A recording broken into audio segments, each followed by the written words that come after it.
তবু এই দেয়ালে শরীরের যত ছেঁড়া রং ধুয়ে যাওয়া মানুষ পেশাদার প্রতিহিংসা তোমার চেতনার যত উদ্ভাসিত আলো আকাশের মতো নকশা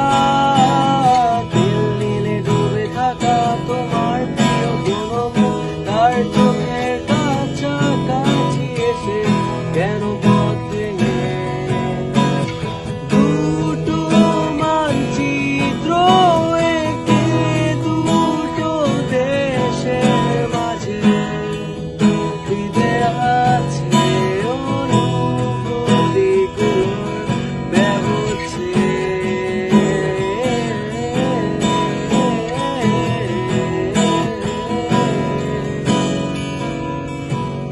তবু এইখানে আছে অবলীল হাওয়া জানালা বন্ধ ঘরে আসে যায় দেয়াল ধরে বেড়ে ওঠে মন তোরা